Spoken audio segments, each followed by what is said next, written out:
चलिए इधर देखिए, पहले कल पढ़े थे हम लोग बल, ठीक है। बल पढ़े थे तो बल किसको कहते थे? जब कोई वस्तु पर बल लगाने के बाद वह वस्तु में कैसे हो जाए, कोई ना कोई जगह को परिवर्तन कर दे, या फिर गति में हो जाए, या फिर अपना कैसे कर दे, स्थान को बदल दे। बल किसको कहते हैं? अगर जो कोई वस्तु पर मतलब बल लगाने के बाद वह वस्तु जो है अपनी जगह को परिवर्तन कर दे, या फिर मतलब खुद परिवर्तन हो जाए बल लगाने के बाद, तो वह बल कहलाता था। देखिए मतलब काची कहते थे, अगर जो किसी वस्तु में बल लगाने के बाद वह वस्तु में अपनी जगह को काची कर दे, परिवर्तन कर दे, तो वह काची कहलाता है? बल कहलाता था। अब देखिएगा बल जो है दो तरह से काम करता है, पहला जो है संतुलित और दूसरा का जो है असंतुलित, ठीक है। तो देखिएगा, अगर जो किसी वस्तु पर एक साथ कार्य कर रहे दो बलों का परिणामी यदि शून्य हो तो वह बल संतुलित बल कहा जाता है। मतलब समझिएगा, संतुलित बल किसको कहते हैं? इधर देखिए, संतुलित बल किसको कहते हैं? अगर जब वस्तु पर बराबर बराबर मतलब दो विपरीत तरह से, मतलब एक आदमी उधर से खींच रहा है और एक आदमी इधर से खींच रहा है, या फिर मतलब देखो समझो, जैसे मतलब कोई वस्तु रखा हुआ और वस्तु को रखने के बाद अगर जो धक्का दिया जा रहा है और धकलाव नहीं रहा, तो समझ जाना कौन बल है? संतुलित बल। मतलब उसको कोई चीज में परिवर्तन नहीं होगा, मतलब उस जगह में परिवर्तन नहीं होगा या फिर कोई आकार में परिवर्तन नहीं होगा, तो समझ जाना काची है? संतुलित बल है। समझ में आया? अगर किसी वस्तु पर एक साथ कार्य कर रहे दो बलों का परिणामी यदि शून्य हो जाए, शून्य करने का मतलब समझ में आया? अगर जो कोई वस्तु को टेलने या धकेलने के बाद उसमें कोई भी परिवर्तन नहीं हो, तो समझ जाना काची है? वह बल संतुलित बल कहलाएगा। ये समझ में आया? संतुलित बल किसको कहेंगे? तो कोई वस्तु को टेलने या धकेलने के बाद उसमें ना टेलाए और ना ही धकलाए, तो वह बल मतलब कोई भी फर्क नहीं पड़ता, तो उसको हम लोग कैसे कहते हैं? तो संतुलित बल कहते हैं।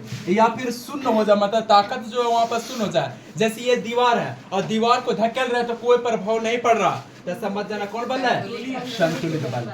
अब देखिए, यदि किसी वस्तु पर लगाने वाला बल संतुलित है, तो यदि कोई वस्तु पर लगाए गए बल काचियो संतुलित है, तो दोनों बल एक दूसरे को विपरीत दिशा में होंगे और परिणाम में काची होगा? बराबर होगा।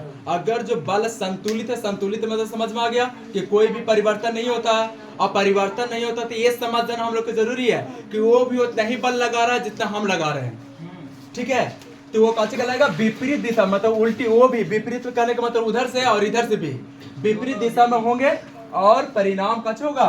मतलब समझना कि अगर जो कोई वस्तु के धकेल रहे हैं और धकेल रहे तो नहीं धकला रहा, तो वो भी उतना ही ताकत लगा रहा है जितना हम लगा रहे हैं, ठीक है। अगर जो हम मतलब काची उससे ज्यादा ताकत लगा देंगे तो धकला जाएगा। समझ में आ रहा है? तो वही बोला है कि अगर जो बल संतुलित होता है तो काची होगा? तो उसका मतलब विपरीत दिशा में जो बल उधर से भी बल लग रहा है वो भी काची है? बराबर ही है, ठीक है, और परिणाम भी बराबर होगा। और यदि किसी बल मतलब आगे समझना, यदि किसी तरह के बल घटा दिया जाए या फिर बढ़ा दिया जाए, मतलब अगर जो किसी के बल को घटा दिया जाए, जैसे मतलब उधर से गाड़ी आ रहा और गाड़ी आ रहा उसको बंद कर दिया जाए और फिर कैसे कर दिया जाए? उसको धकेला दिया, मतलब धकेला जाए, और अगर जो धकला जा रहा है संतुलित कहलाएगा, और अगर धकला नहीं रहा तो संतुलित कहलाएगा। या फिर मतलब उधर से फुटबॉल आ रहा, फुटबॉल को आ रहा पैर से रोक लिए, तो रोक लिए तो कौन वाला कहलाएगा? असंतुलित कहलाएगा। मतलब अगर जो मतलब ट्रेन आ रहा और ट्रेन स्पीड में आ रहा, उसका स्पीड पर ट्रेन को हम रोकेंगे तो रुकेगा कभी? जैसे मतलब ट्रक आ रहा, ट्रकवा के सामने हम जाके ऐसे खड़ा हो जाएंगे, आओ जो कह रहा था, अगर जो ट्रक रुक जाएगा, समझ में आ रहा है, और ट्रक नहीं रुकेगा, असंतुलित बल कहलाएगा, ठीक है।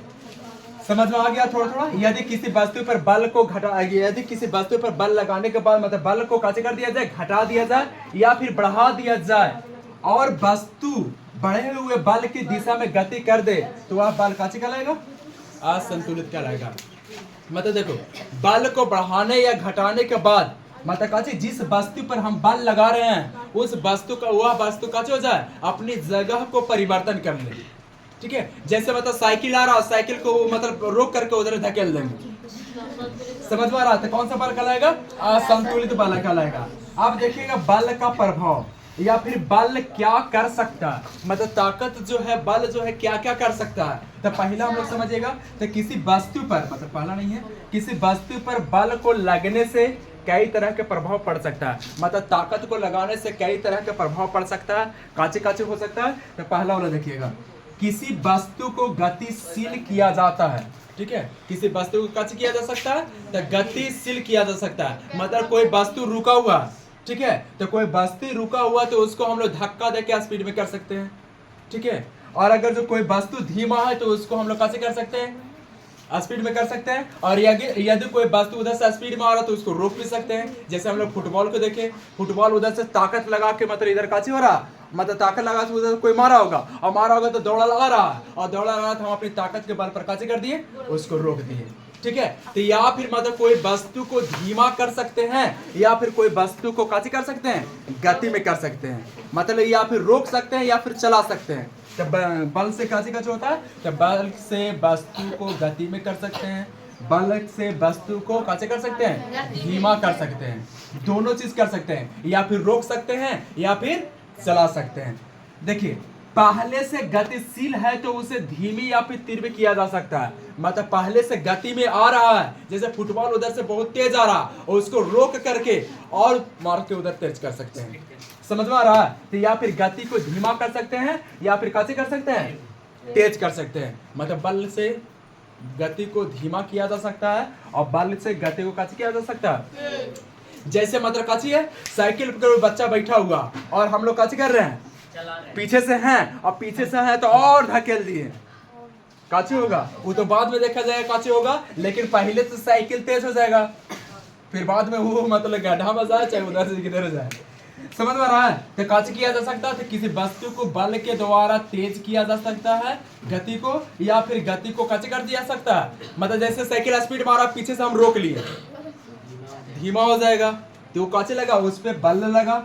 अब समझना, उसकी गति को दिशा बदला जा सकता है, जैसे फुटबॉल आ रहा, वो दिशा में इधर आ रहा और फिर रोक करके इधर मार दिए, तो काची कर सकते हैं, तो बल से हम लोग मतलब काची कर सकते हैं, दिशा में परिवर्तन ला सकते हैं, मतलब इधर आ रहा है तो उसको धकेल के हम उधर कर सकते हैं, समझ रहे? जैसे उधर से बॉल मारा, कोई छक्का मारा और कैच रोके और फेंक दिए इधर, तो उधर से आ रहा इधर अभी फेंक दिए, तो काची हुआ, वो डायरेक्शन में चेंज हुआ, मतलब दिशा में परिवर्तन हुआ, ठीक है। उसकी गति को दिशा में बदला जा सकता है, और लास्ट में है उसकी आकृति में परिवर्तन लाया जा सकता है, मतलब कोई वस्तु है तो बल के द्वारा काची किया जा सकता है, तो उसकी आकृति जैसे ये है और ये है, तो इसको हम ऐसे मोड़ सकते हैं, तो बल के द्वारा इसकी आकृति जो है बदल गया, ठीक है।